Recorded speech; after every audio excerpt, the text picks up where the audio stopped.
Le miroir du football de la diaspora congolaise.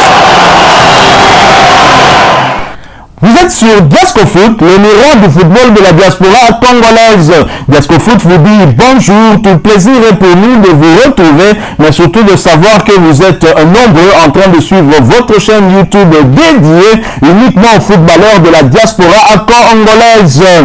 Time is up, c'est l'heure de partager avec vous quelques news que nous avons pu récolter pour vous, des news concernant certains de nos internationaux ou des binationaux. Nous allons essentiellement parler mercato, puisque nous sommes dans la période de mercato estival qui va courir jusqu'au 1er septembre prochain, et des Congolais sont concernés, beaucoup d'internationaux congolais. Nous vous parlions hier de Cédric Bakambu, le Bakagol national, le meilleur buteur de Léopard dans les éliminatoires de la CAN Côte d'Ivoire 2023.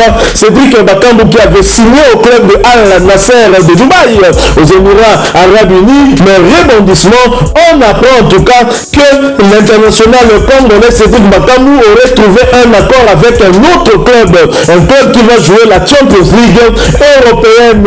Alors, Alouk Yurekli, l'international congolais Cédric Bakambu devrait résilier son contrat avec Al Nasser pour rejoindre Galatasaray cet été. Et même le journaliste signale que le partenaire d'Icardi à Galatasaray pourrait bien être l'international congolais. Et les médias soirée sportive d'ajouter que Galatasaray aurait signé un accord avec Cédric Bakambu, surtout en train de négocier en cet instant avec son club pour une résiliation de contrat à l'amiable.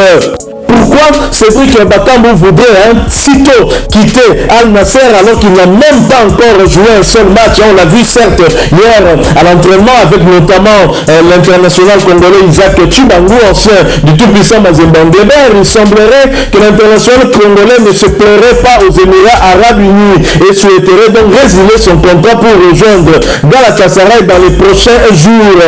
Alors si cela arrivait à se concrétiser, Cédric Bakambu pourrait jouer la Champions League européenne, une compétition qu'il n'a jamais joué. Avec Villarreal, il a déjà joué à l'Europa League, mais jamais à la Champions League. Cédric Bakambu qui ferait, à mon sens en tout cas, je pense une très bonne affaire en allant du côté de Galatasaray sur un plan sportif.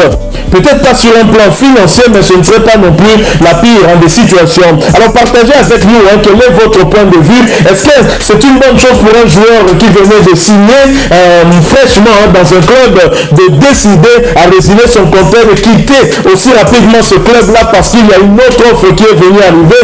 Est-ce que cela signifie que Cédric Bakambu n'avait pas mûri sa décision de pouvoir quitter la Grèce, quitter l'Europe pour aller du côté du Moyen-Orient, notamment aux Émirats Arabes Unis? Ça, je ne sais pas comment pourrait réagir la direction du club d'Al Nasser, mais certainement il ne devrait pas être content de cette situation. Eux qui voyaient Cédric Bakambu un renfort de taille, Cédric Bakambu qui venait de la Grèce en terminant sur les bords, meilleur buteur du championnat grec avec 18 réalisations. Cédric Bakambu, meilleur buteur de Léopard dans les éliminatoires de la CAN Côte d'Ivoire 2023 avec 2 buts, il a inscrit 2 buts en 2 matchs. C'était justement contre les Mauritaniens lors des matchs de la 3e et 4e journée. Cédric Bakambu qui, à travers les 2 buts inscrits lors de ces 3e et 4e journées des éliminatoires de la CAN Côte d'Ivoire, avait donc dépassé Trésor Mputu pour devenir l'unique deuxième meilleur buteur de Léopard de tous les temps derrière un certain, Dieu merci, Mbokani. Alors si cette information se confirmait,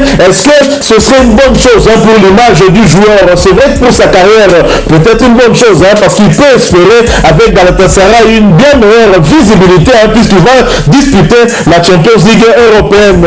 Les anglophones disent wait and see. Nous allons donc attendre pour voir quelle sera l'évolution de ce dossier. Nous reviendrons vers vous pour en apporter la mise à jour.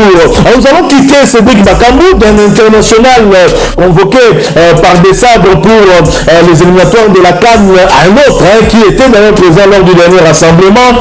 Nous parlons toujours mercato. Cette fois, nous allons du côté de la Russie. Vous l'avez compris, c'est pour parler de Théo Bongonda. C'est fait. Théo Bongonda a donc signé un contrat de 3 saisons dans un club du pays de Vladimir Poutine.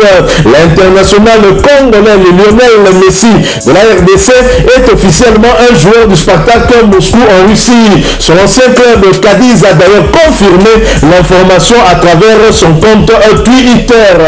Et le média belge, un pays par lequel le joueur est également passé, où il a évolué d'ailleurs avant d'arriver à Cadiz. Il était joueur du KRC Genk en Belgique. Un média belge a justement réagi à ce transfert. Il s'agit de Wallfoot.b qui a titré Théo Bongonda, le transfert surprenant. Je vais vous lire cet article consacré à notre international congolais. Après 2 saisons passées en Espagne à Cadiz, le belgo-congolais Théo Bongonda, âgé de 27 ans, s'est trouvé une nouvelle porte de sortie. Cela est officiel depuis ce mercredi matin. Théo Bongonda file en Russie au Spartak Moscou.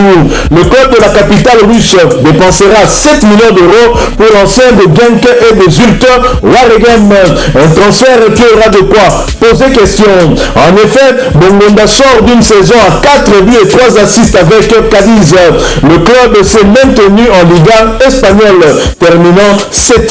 Le choix de la Russie en fera réagir plus d'un. Les clubs russes ne peuvent en effet, suite à la guerre avec l'Ukraine, disputer les compétitions de l'UEFA. C'est donc la conséquence de cette signature de Théo Bongonda du côté de la Russie, c'est qu'il renonce justement à jouer les compétitions européennes.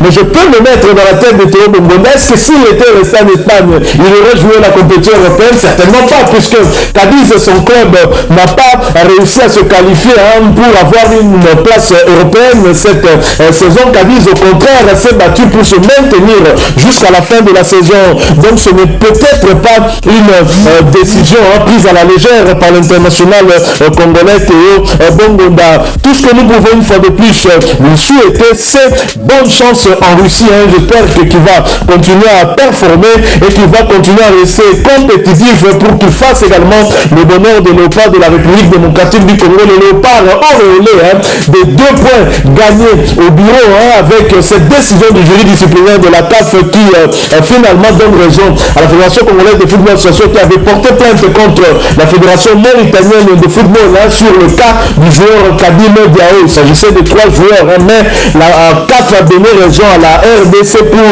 le cas du joueur Kadim Diao qui avait déjà joué pour le Sénégal. Nous quittons la Russie, nous allons cette fois en Angleterre où un autre international congolais sans club est en attente d'une offre libre. Après son aventure aux Émirats Arabes Unis, l'international congolais Benik Afobé s'entraîne actuellement dans les installations d'Arsenal dans l'attente de se trouver un nouveau challenge.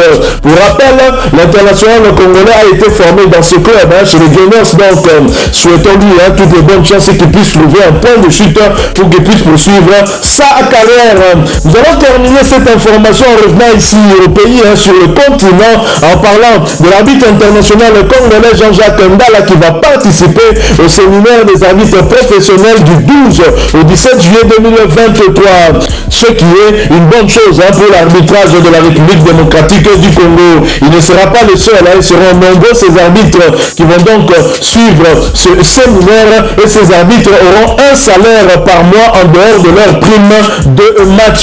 Félicitations à Jean-Jacques Ndala qui est parmi les arbitres en République démocratique du Congo avec notamment Olivier Safari qui font la fierté de l'arbitrage en République démocratique du Congo, un arbitrage où il reste encore beaucoup à faire pour améliorer la situation parce que l'arbitrage au Congo ça laisse quand même à désirer. Voilà, nous sommes arrivés à la fin de ce sujet. Si vous l'avez aimé, n'hésitez pas à nous laisser un maximum de j'aime.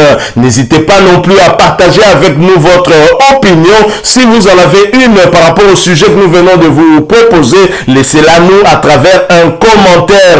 Abonnez-vous si vous êtes nouveau ou ancien que vous ne vous êtes pas encore abonné sur cette chaîne Diasco Foot, parce que nous sommes le miroir du football de la diaspora congolaise. Et n'oubliez pas qu'en vous abonnant apparaîtra une petite cloche de notification.